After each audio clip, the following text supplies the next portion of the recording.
సాయి రామ్ సమర్థ సద్గురు సాయినాథ్ మహారాజ్ కీ జై. మన సాయి బిడ్డలందరికీ నమస్కారం ఫ్రెండ్స్. ఎలా ఉన్నారండి? ఏం చేస్తున్నారు? అందరూ బాగున్నారు కదా? మన సాయినాథ్ దయ వలన అందరూ బాగున్నారని, బాగుండాలని మనస్ఫూర్తిగా బాబావారిని కోరుకుంటూ, ఆ సాయినాథుని కృపా కరుణ కటాక్షములు మనందరిపైన నిండుగా మెండుగా ఉండాలి అని మనస్ఫూర్తిగా బాబావారిని వేడుకుంటూ, బాబావారు మీ కోరికలన్నింటినీ కూడా తీర్చేయాలని సాయి తరపున మీ తరపున నేను కూడా మనస్ఫూర్తిగా కోరుకుంటూ ఉన్నాను ఫ్రెండ్స్ బాబావారిని.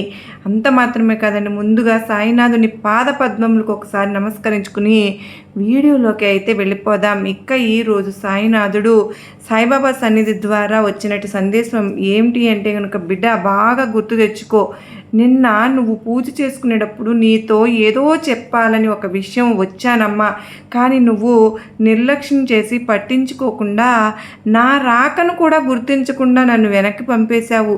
ఈరోజైనా మాట్లాడతావా బిడ్డ? ఈరోజు సాయం సంధ్య వేళ దీపం పెట్టే సమయానికి నీ ఇంటికి వస్తున్నాను, నీతో మాట్లాడాలని వస్తున్నానమ్మా. ఈరోజైనా మాట్లాడతావా?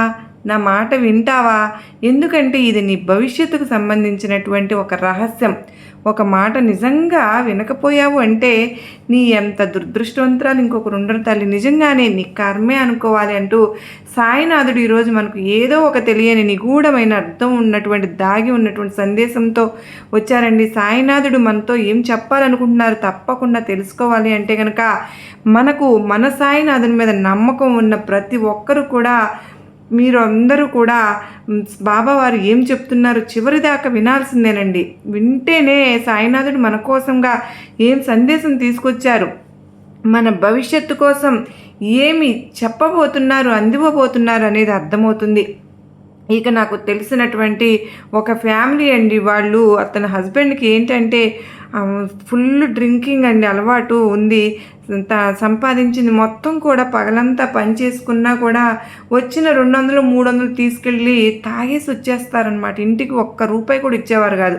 ఆమె ఏదో ఒక చిన్న జాబ్ చేసుకుంటూ ఉంటుంది. వచ్చిన సంపాదనతో పిల్లల్ని కుటుంబాన్ని పోషించుకుంటూ ఉంటున్నది.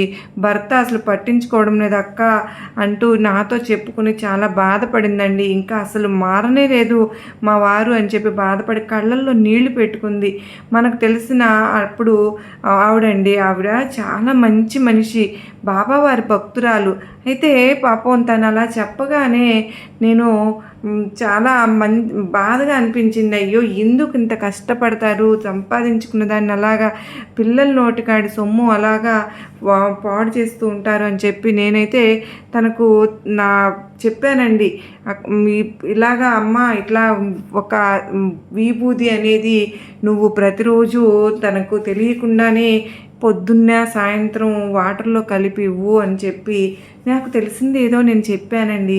తను కొన్ని రోజులకి మళ్ళీ కనిపించినప్పుడు చెప్పిందనమాట, అక్క నా ప్రాబ్లం సాల్వ్ అయ్యింది, మా వారిలో చాలా మార్పు నేను కనిపెట్టాను, బాబావారు చాలా మార్చారు అక్క, మా ఇంట్లో గొడవలు కానీ ఆస్తి తగాదాలు కానీ ఏమి ఇప్పుడు ఇంట్లో ఏం గొడవలు లేకుండా మేము హ్యాపీగా ఉన్నాం అక్క అని చెప్పి తను చెప్తుంటే నాకు చాలా సంతోషం అనిపించిందండి. మరి మన బాబావారు మన కోసంగా ఎటువంటి సందేశాలను మనకు అందిస్తూ ఉన్నారో. విభూది నిజంగా అండి చాలా మహిమగల విభూది అండి. మనం షిరిడి నుంచి తెచ్చుకొని కొంచెమైనా సరే దాన్ని చక్కగా జాగ్రత్త పరుచుకుని ప్రతిరోజు కనుక మన నుదుటిని ధరించగలిగితే మనకు ఎన్నో సమస్యల నుంచి పరిష్కారం అనేది మనకు లభిస్తూ ఉంటుంది ఫ్రెండ్స్. ఇక ఈరోజు సాయినాథుని సందేశం విందామండి. దానికంటే ముందుకు ఒక చిన్న రిక్వెస్ట్ ఫ్రెండ్స్, మన వీడియోకి ఒక చిన్న లైక్ ఇచ్చి వీడియో చూడడం అయితే మొదలు పెట్టండి ఫ్రెండ్స్. అలాగే వీడియోని ఎక్కడ కూడా మీరు స్కిప్ చేయకోకుండా మీరు చూడగలిగితే కనుక మీకు వీడియోలోని బాబావారి అర్థం పరమార్థం మనకు అర్థమవుతుంది. మీకు కనుక నచ్చినట్లయితే మీ ఫ్రెండ్స్కి, ఫ్యామిలీ ఫ్రెండ్స్కి అందరికీ కూడా షేర్ చేయండి. అలాగే మన ఛానల్ని ఫస్ట్ టైం ఎవరైనా చూస్తున్నారో సబ్స్క్రైబ్ చేసుకుని మీ సపోర్ట్ నాకు అందివచ్చింది. ఇక ఈరోజు సాయినాథుడు అయితే ఇలా అంటూ ఉన్నారు ఫ్రెండ్స్, బిడ్డ ఎన్నిసార్లు రావాలమ్మా, నీ గుమ్మంలోకి ఎన్నిసార్లు వచ్చాను తల్లి, నీకు ఏదో సందేశం అందించాలని, ఏదో సూచన ఇవ్వాలని, నీ భవిష్యత్తు కోసం లేదా నువ్వు తెలియక ఏదైనా తప్పు చేస్తున్నా సరే, పొరపాటు చేస్తున్నా సరే అది హెచ్చరించాలని ఎన్నోసార్లు నీ గుమ్మంలోకి, నీ పూజా మందిరం దగ్గరకు, నీ ముందుకి వచ్చి వెనక్కి వెళ్ళాను తెలుసా. ఒక్కసారైనా గుర్తించావా బిడ్డ? ఎందుకంటే నీ మనసు ప్రశాంతంగా లేదు. అందుకే అంత గజిబిజిగా ఉంది కనుకనే గజిబిజి లైఫ్ అయిపోయింది.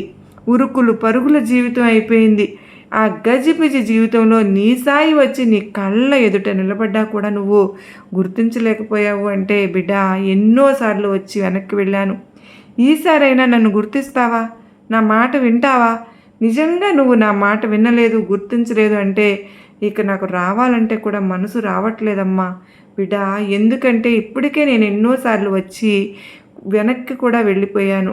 నీకు ఇవన్నీ కూడా తెలియాలి అంటే నువ్వు పూజ చేస్తున్న సమయంలో నీకు నేను ఎలాంటి సూచనలు సందేశాలను అందిస్తున్నాను, వాటిల్లోనే నీ సాయి నీ దగ్గరికి వచ్చాను, నిన్ను చూడాలని వచ్చాను, నీకు ఏదో చెప్పాలని వచ్చాను అని నువ్వు అర్థం చేసుకో. నీకు ఇంతవరకు కూడా అవి తెలియలేదు కనుక నా రాకను నువ్వు గుర్తించలేకపోయావు కనుక నేను వచ్చినా కూడా నువ్వు అర్థం చేసుకోలేకపోయావు. ఇక మీరు ఏదైనా ఇప్పుడు నేను చెప్పే సూచనల ద్వారా నా సాయి నా ఇంటికి వచ్చారు, నా పూజకు ఆనందపడ్డారు, నాతోనే ఉన్నారు, నా పూజ సాయినాథునికి ఇష్టపడి నా దగ్గరికి పరుగు పరుగున వచ్చేశారు అంటూ అర్థం చేసుకో బిడ్డ.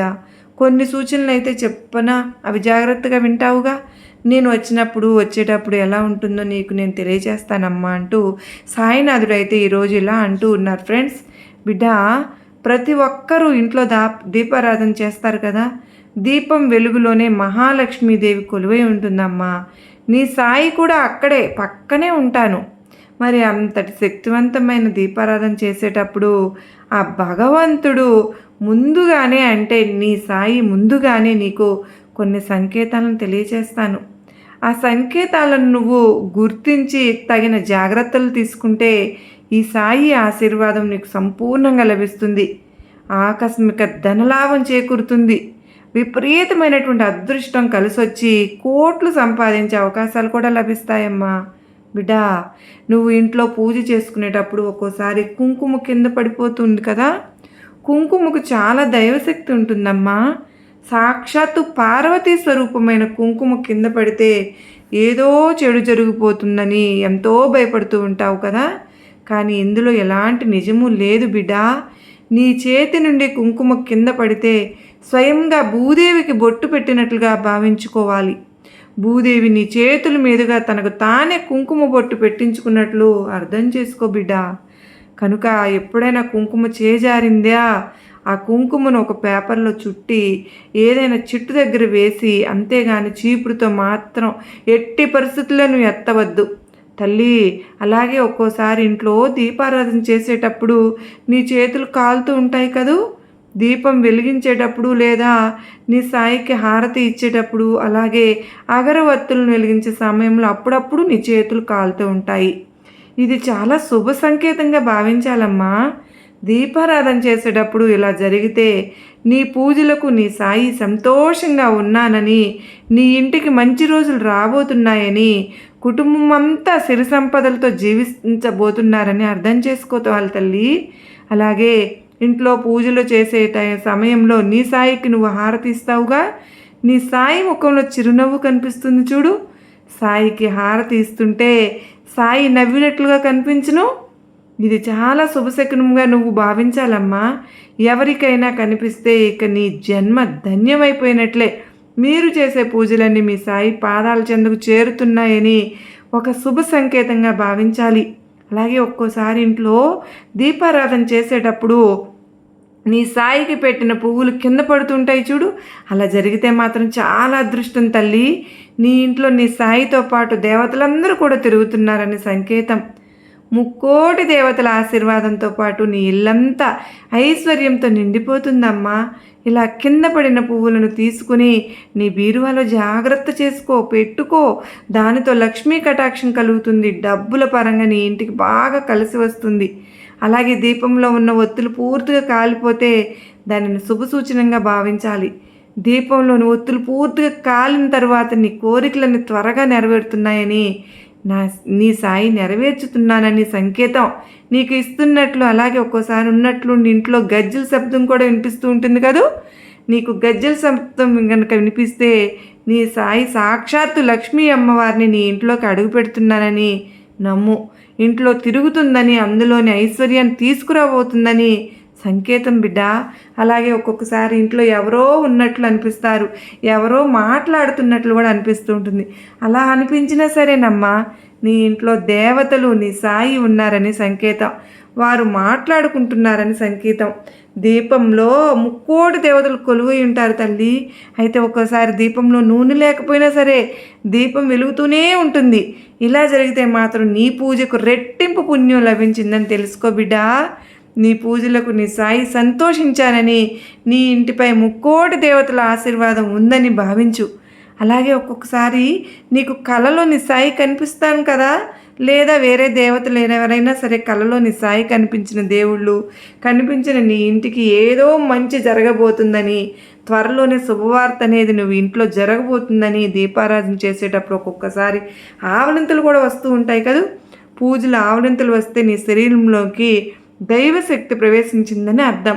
అలాగే పూజలో కొబ్బరికాయ కొట్టినప్పుడు కుళ్ళిపోయిందనుకో, ఆ అశుభ సంకేతంగా భావించాలి. అలా జరిగితే నీ పూజలో ఏదో లోపం ఉందని అర్థం. అదేవిధంగా కొబ్బరికాయలో పువ్వు వస్తే నీ ఇంటి ఆదాయం పెరగబోతుందని అర్థం. అలాగే ఇంట్లో దీపారాధన చేసుకునేటప్పుడు నీ సాయికి పెట్టిన నైవేద్యానికి తరచూ చీమలు పడుతూ ఉంటే కనుక ఆ నైవేద్యాన్ని సాయి స్వీకరించుతున్నానని అర్థం చేసుకో. అలాగే దీపారాధన సమయంలో దీపం కొండెక్కిందనుకో, అసలు మంచిది కాదు. పూజలో దీపం కొండెక్కితే ఆ ఇంటి యజమానికి డబ్బు సమస్య రాబోతుందని సంకేతం. అలాగే నీ ఇంటికి ఏదో జరగబోతుందని నువ్వు అర్థం చేసుకో. అలాగే ఒక్కొక్కసారి దీపం చాలా ప్రకాశవంతంగా వెలుగుతూ ఉంటుంది చూడు, ఎలా జరిగినా నీ ఇంటికి చాలా మంచిది బిడ్డా. ఇంట్లో ఉన్న సమస్యలన్నీ తొలగిపోయి నీ ఇల్లంతా ఐశ్వర్యంతో నిండిపోవాలి అంటే కనుక ఇంటి తూర్పు దిశలో అరటి మొక్కకు ఒక్కటి నాటుకో బిడ్డ. చాలా మంచిదమ్మా. అరటి మొక్క ఉంటే నీ ఇల్లంతా కూడా డబ్బుతో ఐశ్వర్యంతో నిండిపోతుంది. నీ ఇంట్లో ఒక చోట 3 బల్లులు కనిపించాయనుకో, నీ సాయి లక్ష్మీదేవిని వెంట పెట్టుకుని రాబోతున్నానని అర్థం. అలాగే తులసి మొక్క దగ్గర బల్లులు కనిపించావనుకో, అది కూడా చాలా శుభప్రదంగా భావించు. అలాగే బల్లి మీద పడిందనుకో, చాలా అశుభంగా అయితే కనుక బల్లి మీద పడటం వల్ల త్వరలోనే మీ ఇంటికి లక్ష్మీదేవి రాబోతుందని సంకేతం. ఇంట్లో నల్ల చీమలు కనిపించినా నీ ఇంటికి డబ్బు రాబోతుందని సంకేతం. ఒకవేళ ఎర్రటి చీమలు కనిపించాయనుకో, మా కుటుంబ సభ్యులకు అనారోగ్య సమస్యలు, నష్టాన్ని సూచిస్తుందని తెలుసుకో. అమ్మ లక్ష్మీ స్వరూపంగా భావిస్తారు కదా. అయితే నీ చేతి నుంచి ఉప్పు కింద పడిందనుకో, ఇంట్లో డబ్బులు నష్టాలు జరిగిపోతున్నాయని సంకేతం. ఎక్కడైనా సరే గుడ్లగోబు కానీ త్వరలో నీకు ధనవంతురాలను కాబోతున్నావు అని అర్థం. తులసి మొక్కలో ముక్కోటి దేవతలు కొలువై ఉంటారు తల్లి. తులసి మొక్క ఎండిపోతుంటే మీ ఇంటికి ఏదో చెడు జరగబోతుందని సంకేతం బిడ్డ. అలాగే ఆడవారికి ఎడమ కన్ను అదిరిందనుకో, ఏదో మంచి శుభవార్త వినబోతున్నారని అర్థం. కానీ కుడి కన్ను అదిరితే మాత్రం దురదృష్టం పట్టబోతుందని సంకేతం. ఇంటి ముందు ప్రతిరోజు కాకి వస్తే దేవతల రాకకు సంకేతం. నీ సాయి రాకకు సంకేతం. దేవతలకు అలాగే కాకులకు చాలా దగ్గర సంబంధం ఉంటుంది బిడ్డ. చెప్పాను కదా, నేను ఎన్నిసార్లు వెనక్కి వెళ్ళానో ఇప్పటికైనా అర్థమైందా? నీ ఇంట్లో ఎలాంటి సూచనలు, సంకేతాలు కనిపించాలా? నేను ప్రతిసారి నువ్వు పూజ చేసుకునేటప్పుడు, దీపం పెట్టేటప్పుడు ఈ సూచనలన్నీ ఇస్తూనే ఉన్నానుగా. కానీ నువ్వే అర్థం చేసుకోవడం లేదమ్మా. కానీ మళ్ళీ పైగా బాధపడి నేను ఇంతగా పూజిస్తున్నాను, ఇంతగా కొలుస్తున్నాను, ఇంతగా తలుస్తున్నాను, అయినా కూడా నా సాయానికి రావడం లేదు, నన్ను వదిలివేశావు, పట్టించుకోవడం లేదని బిడ్డ. చూసావా ఎన్ని సూచనలు, సందేశాలను, సంకేతాలను అందించాను. నువ్వే అర్థం చేసుకోలేకపోయావు. తప్పు నీదే కదా. ఇక మీదటైనా సరే నీకు ఇలాంటి సంకేతాలు అందితే ఖచ్చితంగా నీ సాయి నీ వెంటే, నీ చుట్టూ, నీ నీడలా, నీ తల్లిలా ఉన్నానని భావించు. నా బిడ్డకు కష్టం వస్తే నేను చూస్తూ ఊరుకుంటానా? ఎలా ఊరుకోగలను చెప్పు? ఏదో ఒక రూపంలో వచ్చేస్తానమ్మా. ఏదో ఒక రూపంలో సూచనలు, సంకేతాలు అన్నవి అందజేస్తూనే ఉంటాను బిడ్డ. నువ్వు నీ కుటుంబంతో ఎప్పుడు సంతోషంగా ఆయురారోగ్యాలతో, అష్టైశ్వర్యాలతో తొలతోగాల నీ సాయి నేను ఆశీర్వాదములు ఇస్తున్నాను బిడ్డ అని సాయిబాబా వారు ఎంతో అత్యద్భుతమైనటువంటి సందేశాన్ని మనకు అందించారు కదా ఫ్రెండ్స్. మరి ఈ సందేశం మనందరికీ కూడా నమ్మకాన్ని, ధైర్యాన్ని కలిగించింది కదా. నచ్చినట్లయితే మరికొంతమందికి షేర్ చేయండి. అలాగే మరో చక్కని సాయినాథన్ సందేశంతో మరలా కలుసుకుంటాను. అంతవరకు నమస్కారం అండి. సర్వేజనా సుఖినో భవంతు.